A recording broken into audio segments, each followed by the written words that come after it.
I'm going to call the September 18th meeting of the White Bear Lake Conservation District to order. We have a quorum, so that takes care of items 1 and 2 on the agenda. The next item on the agenda is the approval of the agenda. Does anybody have any additions or deletions? Mike? Under lake quality, underneath the proposal to purchase buoys, another item, non-native phragmites. Phragmites.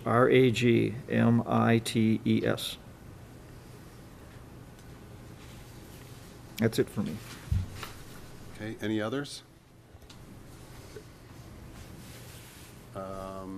Well, I'll make a motion that we approve the agenda. Second? We have a motion and a second. Any discussion? All those in favor say aye. Aye. Opposed, same sign. That passes. So item 4 is approval of the prior board meeting minutes. Does anybody have any corrections, additions to the August 21st meeting minutes? Okay, would anybody like to make a motion to approve those? So moved. Okay, we have a motion Second. and 2 seconds to approve the August 21st meeting minutes. Any discussion?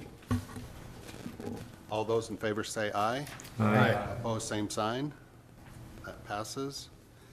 Public comments, we allow 15 minutes for that. Brian, would you like to make any comments? Okay.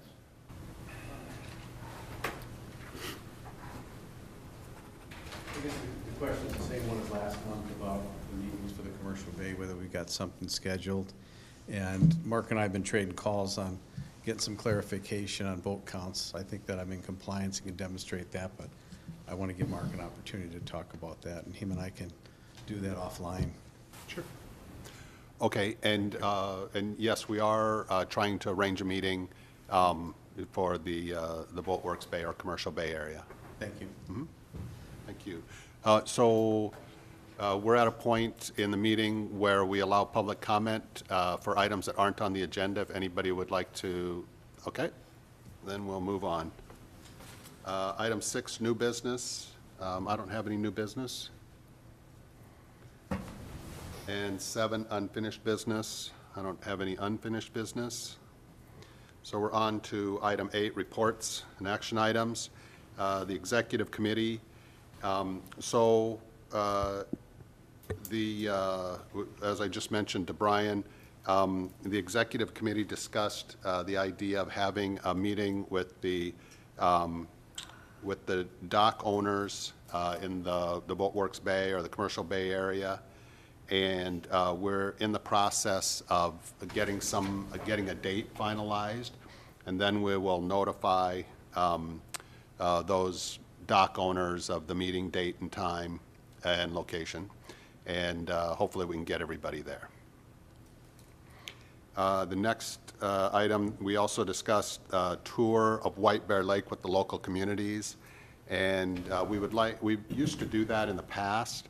However, the attendance was dwindling from the member communities, and so we haven't done it for a few years, but our thinking is that it might be nice to do that again, and we're planning to have a tour of the lake with the member communities sometime next spring, early summer, once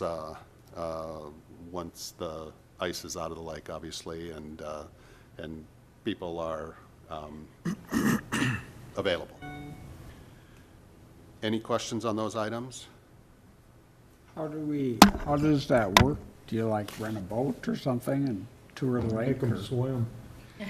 I think in the past, but can somebody correct me if I misspeak, I think in the past we've been able to use the Let's Go Fishing boat and maybe others, and, There's been private pontoons also. yep, and people have offered the use of their pontoons. Any other questions on the executive committee report? Okay, moving on. Lake Quality Committee, Mike? Lake quality, lake level today is 923.67. 923.67. That's 3/100 of a foot higher than last month at this time, which is like no difference at all. It's 8 inches higher over last year at this time. Water temperature is 72 degrees. It was 76 last month, and last year at this time it was 68, so it's been warm a little bit later this year. Proposal to purchase buoys. You should have at your place a quote for getting buoys. We need a couple shallow water buoys. These are the 5-inch ones, the real slender ones.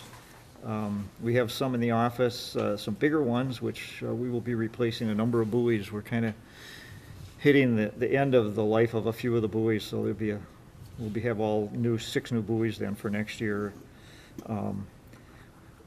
So the buoys, there's 2 buoys. The total is $318, including freight. And I called and got a quote that was higher, and then Kim called and got a quote that was lower, so she's gonna do all the quote calling from now on, and for the same item. And we're budgeted for $300, so we'd be $18 over budget. I'd like to make a motion that we order these buoys. Second. We have a motion and a second to order the buoys at a cost of $318. Any discussion? All those in favor say aye. Aye. Opposed, same sign. That passes. Thank you. Kim, can you go ahead then and order them? Sure. Okay. And then the last thing that we added on was non-native phragmites. August 29th, Scott Costello and myself started getting some emails. The Ramsey County Soil and Water Conservation District found non-native phragmites. What they are, it's a grass or a reed, and there are native phragmites and there's non-native. The native ones have a green stalk. They're in the lake. They're around the lake. It's a shoreline plant, and they're over in the weeds by Mataska Park and that. And they're friendly to wildlife and they're soft and amenable. The non-native ones are from the Middle East, and they have a kind of a woody stalk, and they grow 10 to 12 to 15 feet, and in some cases 19 feet high. They would block out the frontage if somebody had them across the front of their shoreline, although they're in the water, so they're kind of our responsibility. They crowd out, they're very aggressive, and they crowd out the other native species, so they're something that you want to get rid of. They've actually been in the United States out on the East Coast since the 1700s, but they've slowly worked their way over because every time they show up, they try to kill them and get rid of them, and so it's hard getting over. They finally found their way some way or another into the Midwest. So there was somebody out paddling on a paddleboard, obviously, and he was from Turtle Lake, and he found them on Turtle Lake 2013, I think it was, and figured out what they were, kind of became involved in getting them treated. They had them treated, they disposed of them, and so far have, they don't have them back anymore. He found them, since Turtle Lakes and Shoreview, he went to the Ramsey County Soil and Water Conservation District, and they got all excited about it and talked about it, and since August 29th up until today. And it looked pretty much like they were going to do something, and now it looks like they're not going to do something. I've been talking to Keegan Lund at the DNR about it, and he today just asked them point blank, are you going to do something? And there was no response. So we don't know, but we don't think they are, because the last word that somebody said, who wants to take on this project? And then they identified somebody, and he said, well, I don't think I have the time. I don't think I have it in my budget. And he kind of, maybe next year, maybe. So in the meantime, so I'm talking to the DNR, and they said, well, they'll go out and delineate it. We do have a delineation from the, I guess the amateur hydrologist, I'll call him, from Turtle Lake, who does know his stuff. Keegan Lund at the DNR said he's very astute in knowing this particular plant. Anyhow, DNR said that they would identify it and they would go out and delineate it for us if we so choose to treat it. I emailed Steve McComas and our consultant, our limnologist consultant, and he said, what I think you should do is you should, this fall, treat it and then see what happens in the spring, rather than wait till next year, because it's a rhizome, so the roots grow, and it has these seed packets on it now that, you know, if we treat it, we can maybe kill that. And so before it explodes, he said, just treat it. He didn't say before it explodes, he just said, treat it now, and then just see what happens in the spring and deal with it. It's not as expensive as milfoil to treat. In fact, it's a lot cheaper. They spray the herbicide Isano something, and there's another one too. Those names are crazy, but anyhow, there's an approved herbicide that will kill it, knock it down. And Lake Management, who does our Eurasian water milfoil treatment, can do this and does it and did do it for Turtle Lake and did a good job. They treated in July, actually, when they found it, and then they treated again in August because it didn't knock it down completely. And so I would suggest that, you know, Lake Management would be the place to go. The question is, do we want to do it this fall, or do we want to wait till spring? Or do we want to wait and see if Ramsey County Soil and Water Conservation is going to do anything? I think that's the first thing I'll do is you know, they didn't answer, the DNR asked them point blank, are you going to do it? And they have not answered it, but that was just today. All this stuff developed today over the, you know, since this morning until about 2 o'clock, and then the emails kind of died off. Yeah. I would suggest we wait a few days, but since we only meet once a month, we need to have a plan. So I suggest that we approve some money to treat it up to, if needed, and do it this fall, and then see what happens. And then, with the help of the DNR, identify what this plant, well, we know what it looks like. I've got the information here that you can look at afterwards. And identify it, and possibly through with our education committee, I've talked to Scott already about this, that the shoreland people, as we did with purple loosestrife a number of years ago, can identify it and pull it up themselves to keep it down, to get rid of it. But the first thing is to probably attack the first wave of it coming in and seeing how hard we can hit it. So not knowing what it would cost, and not knowing how many acres we have, Turtle Lake had 3 sites that totaled 2 acres? No, less than 2 acres. I remember. Much less, a little bit less than 2 acres. The treatment cost was $450. But they spent $3,000 getting it cleaned up by beachcombers, the people that clean up the lake. We're not talking about cleaning it up right now. We just want to knock it Yeah, down. well, kill that's it. the advantage doing it in the fall. It's going to die anyway. Yeah. So you know, there'd be no ugly dead stuff in June, you know, if we Yeah. did it then. We just want to knock it down, Yeah. dead, bomb, gone. So, first of all, wait a few days, see if Ramsey County steps up. Second, if they don't, have the DNR go out, delineate, and have it treated as soon as possible. How much is it going to cost? I have no idea. We have more spots that We guy have about cited. 14. You know, so it'd be a lot, it's going to be bigger than Turtle Lake, but Yeah. judged on their $400, you know, you'd think that we would probably be safe by approving up to, I don't know, 5,000-6,000. Yeah, well, before the meeting, I thought 6, but, you know, Okay, 6. Well, then you're covered. yeah, probably. We have 14 spots, but some of them might be a clump this big and some might be a bigger clump, but it's the first time it's been discovered, it's the first time we're seeing it. It is a non-native. It should be eliminated because it's harsh. It will attack the bulrushes. You know, worst case scenario, all the weeds in the Mataska area could turn to this type of a weed and grow to be, you know, 15 feet tall. Let me send some pictures around of somebody standing in front of it and where it's located. Papyrus.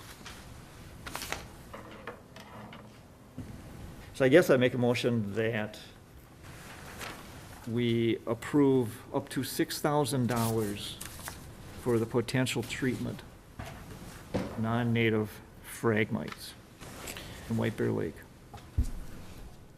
for this fall, as soon as possible.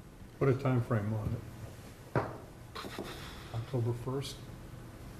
I'd like to, yeah, well, I'd like to get out and do it as fast as the DNR can produce a map and as fast as Lake Management can get out there. So now I'm dealing with two people that I don't know how fast they're gonna work. But they say there's still plenty of time this fall to treat it. Okay. So it'd be as absolutely physically as fast as possible. Okay. You moved it? Have you made your motion? I made the motion. Second? Okay, we have a motion and a second to spend up to $6,000 to treat the invasive. And so is there any discussion? And I'll ask. Yeah. So is there any benefit to trying to hit it twice this fall? Or is the idea that, well, let's get it at least once and and then make a decision based on that? Or, It's, through the emails and what the people are saying is that once it's treated, it takes 6 weeks to knock it down. So I would guess that that wouldn't leave you much to look at in 6 weeks, Right. as far as the treatment, because you're pretty far into fall. Yeah, I think the idea would be knock it down and see what comes back up. Yeah. next spring? Yep, Yeah. right on. You know, and then maybe Ramsey County can come in and dance Well, I think around it for a while. Once we open our cash box, that we're not gonna see them again. But at least we could have that discussion with them over the winter and Yes, give we them a can. chance to budget a bit Yeah. if that's an option. Certainly ask them to. Any other discussion? All those in favor, say aye. Aye. Opposed, same sign. That passes. That's it for me. Okay, we're on to the Lake Utilization Committee. Mark? Nothing on my agenda, but just an update, just to kind of dovetail off what you said about the meeting about Commercial Bay. There's some things that after we get the ordinances all tightened up and done and looking neat and tidy again, some of the things we'd like to talk about would be everybody around the lake has to return to traditional where they were when we were at ordinary high water, which we are again. Let's see, would also like to say for boat counts that I'm gonna, over the winter, take some bids for a drone company, and we'll be doing drone flights over the Commercial Bay a couple times a month to get boat counts and accurate boat counts, find out if the same boats are in the same spots. Also, would be proposing something that any marina that's over their allotted, the following year would be docked that amount. So if you had a license for 50 and found you had 55, next year you only get a license for 45. And then that any boat's a boat, whether it's rented one way or the slip is rented, it's a boat.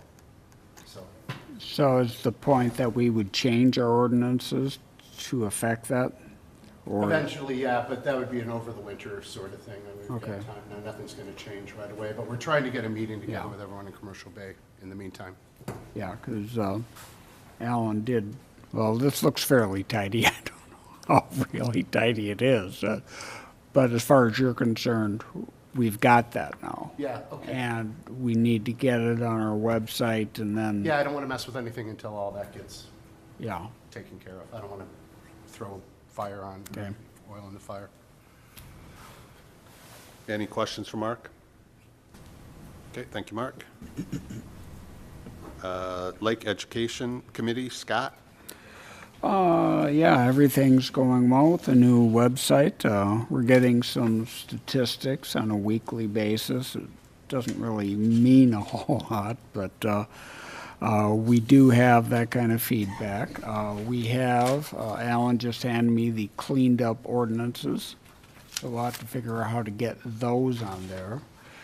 And with regards to this invasive non-native phragmites, we're going to, well, I think we'll wait we're going to figure out what we're going to do, but we need to be able to tell people what they can do with these phragmites, how to recognize them, what they can legally do with them.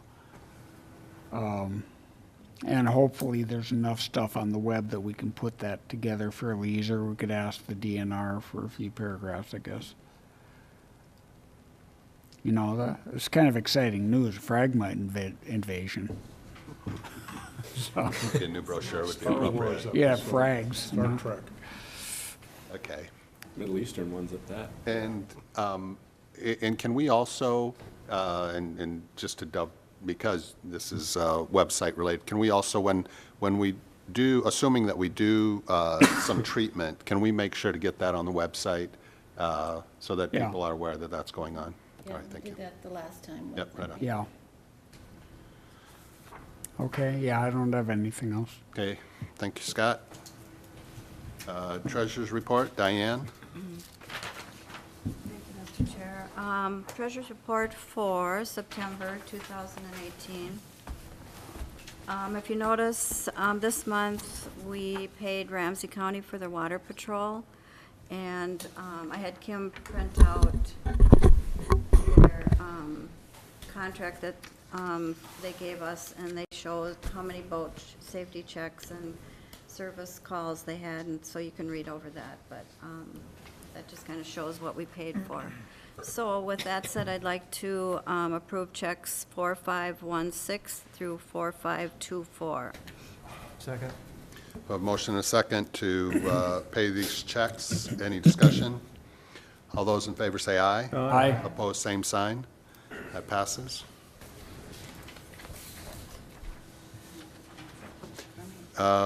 Board council report? Evening, Chair and Board. I was hoping to meet with the Water Patrol this last month, and between vacations and other trainings, that didn't happen, but things, of course, get slower once boating season is over, so we thought we could be a little more intentional about it and handle it when they're not busy in boats. So we'll still get to that, and that's in response to some of the sort of ongoing public or private nuisances that have come up over this summer, so stay tuned for that excitement. As to what Scott said, I spent a fair amount of time. Essentially, you've now got a 50-page continuous PDF, much leaner and meaner than what was on the what is on the website now. So it's been syntaxed out, it's been punctuated correctly, it's just had a lot of cleanup done. I'm not done yet, but we're very close, and so now people, when they actually click on the link, it'll actually just give them basically a searchable database, and so some of the cleanup I'm going to do is get rid of some of the awkwardness of the, well, this is really, I mean, when your numbering goes to 5 to 16, things like that. I'm not sure that the public really cares about seeing those things, but if I were the public, I would be very concerned about what happened to 7 through 12 or whatever that gap was. But I gave a draft of it to Mr. Costello to look at, so hopefully Okay, it meets so your point is to approval. look at it, get back to you. Yeah, take a peek at that. It's a work in progress, but I mean, it's a Yeah, pretty okay, substantial so document. we shouldn't be sticking stuff on the website quite yet, you're saying? Well, it's functional now. We're towards the end of boat season, so I don't see a whole lot of need to have it. We'll just have to figure out how we want it. If it's just like open up this PDF rather than click on all these individual things It that is. aren't connected. It is. The idea is that you have a one-stop, I mean, it's going to be such a light-duty document as far as space goes, that it would just come down into your local computer, and then you pull it up with a PDF, with an Acrobat reader, and then you can pull in whatever your interest is, and it'll go to that section of the PDF. So it'll be a lot easier than clicking from ordinance to ordinance, which was what I didn't find very helpful about the ones that are up there. Some of them are in various forms of Word, so someone could logically go onto the website, download it, change it, and then come into court or any other place and say, well, this is what your ordinance says. So we want to get away from that, of course. Yeah. And some of them come up No, as we PDFs. might want to just have an introduction to what it is and what kind of stuff is in there Yeah. without And like I said, actually. it's a working document, so the bulk of the hard work is done. So like I said, when you click on them and it kind of reflows into stuff that really doesn't look very good or read very well, now that it's PDF'd into something that'll always load the same way. Anyway, so it's coming right along, and that was my commitment to the board last time. So we're just about there. It certainly is loadable as is, and it's just a PDF, so it'll take the place of all of the existing language, basically. And it'll Right. just say, please go to our ordinances, and you'd click, and that's what would come up, or that's what would download. So, and as far as future work goes with the commercial bay, we'll have to talk maybe in executive session about how we want to approach that.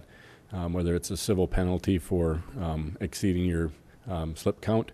I understand the motivation behind that, because the DNR, as far as I think we've discovered, is a boat's a boat's a boat. They don't really care if it's a pontoon that you drag out with rescue equipment, or if it's a grumpy old man fishing boat or a sea ray. So to them, the marinas are permitted for a certain amount of slips, is my understanding. And so not only can we not exceed that, but neither can they. So anyway, look forward to working on that too. I know those are a couple of issues that we've been grappling with. So anyway, stay tuned, I guess. I think I gave Brian my schedule for when I can be available for that meeting. And so I don't think I've heard back to when we've gotten it settled down for yet. That's right. Okay. And I would stand for questions otherwise. Any questions for Alan? Okay, thank you, Alan. Thank you. Item 9, consent agenda. Diane? I was wondering, could I say something about the Lake Level Resolution Committee? I'm not on there, but, Oh, sure. okay. Yeah, we did try and meet on July 26th, which was a Thursday, and Mike Downing and I basically showed up, and we had a discussion. So, I put together a packet which kind of briefed sort of the lake level issues, and I guess Margaret Behrens, she tried to show up, and somehow the door wasn't open. I don't know the whole story, but nonetheless, anyway, the consensus appeared to be that Mike Downing was not really interested in continuing these meetings, although there is a bit of a discrepancy about whether we should proceed with the Lake Level Committee, Resolution Committee or not. And anyway, that's really where it's at as far as we did try and meet. There wasn't a lot of response, and but Mike Downing believes that, there is definitely something that we should be working on, and as a preventative measure for possible future consequences. And I know that Jeff does not think that way, and so that's really where we're at. We don't have very much momentum, but anyway, we did try and meet, and I put together a packet, and otherwise, it's been postponed. The imputation of the water ban has been forestalled by Chapter 181 and was signed into law in May of this year by Governor Dayton. So there's no effect. They're not putting into effect the decision until at least one more year. So that's all I have. I just wanted to say we tried to do something, and there isn't very much motivation right now to do any sort of activities, although we are authorized under this resolution, Lake Level Resolution Committee, to have such activities. So that's all I have. Okay, thank you, Barton. Item 9, consent agenda. Diane? So moved. Second. We have a motion and a second to approve the consent agenda. Any discussion? All those in favor say aye. Aye. Opposed, same sign. That passes. Announcements, Kim? I don't have any. Okay, well, thank you for that. And so I have an announcement. First off, I'd like to thank everybody for being here tonight, and then just ask that if you're unable to make it, just let Kim know so that we know if we're going to have a quorum or not before we all show up, and we would all appreciate that. And we're on to item 11, adjournment. Brian, Oh, yeah. sorry, can I go back to number 6? I didn't know that there was an opportunity. I just have a question since Brian's here. I don't know what Mark, in the past, we've talked about the noise ordinances on the lake, and I got 2 texts on Sunday, September 9th, and they just asked me to bring this to the committee and ask what the process is. The large boat was out on the lake, and people were entertaining, and apparently it was quite loud, and now I'm down in the back corner, so I didn't hear it, but the people that were on the other side of the peninsula, 2 of them texted me and said, this is way too loud, and it was 9:30 or 9:15 on Sunday night when these texts started rolling in, and I didn't know what to do, and I didn't have an answer for them.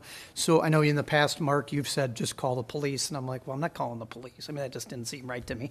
But on the flip side, is there? I mean, I guess my question to you is there somebody we can call if should that happen? Then the big boat's out there making. Just call over to the bar, and they have a walkie-talkie or some way to make sure these guys turn it down. So I guess it was. Do you know the night I'm talking about? September 9th, last Sunday. Okay. I know that we no longer allow DJs, because that's when you lose control of the music. You can control the volume. When anyone agrees to get out in the middle of the lake, and then it's a different deal. You know, I talked to Mike Brown, I committed to him that we're not gonna do any DJs, and if someone doesn't like it, then they can go somewhere else, I guess. But, Okay. that's been, what the issue is, because we all like different music. We Right. like different volumes, we have to be respectful of people that live in the area. Right. Well, I see the boat out a lot, and I haven't seen any problems or heard any problems since Mother's Day, which we brought up with you, and everything is fine since then. So, Right. Yeah, I hadn't heard it either, and I think most people are pretty happy Yeah. with the boat out there. I think they just, it was a Sunday night and it got a little crazy, and I was like, I'm not sure what to do. I guess you could call the police, but there's obviously no water patrol out there at 9 PM on a Sunday, so I didn't know what the solution was for that. But I wanted to bring that to your attention on behalf of the 2 residents who called me. Thank you. Okay, now we're on to item 11, adjournment. so moved. Second. We have a motion and a second to adjourn. Any discussion? All those in favor say aye. Aye. Opposed, same sign. That passes. Thank you all. We're adjourned. I don't think Matamita should have to pay for any of that, because none of those.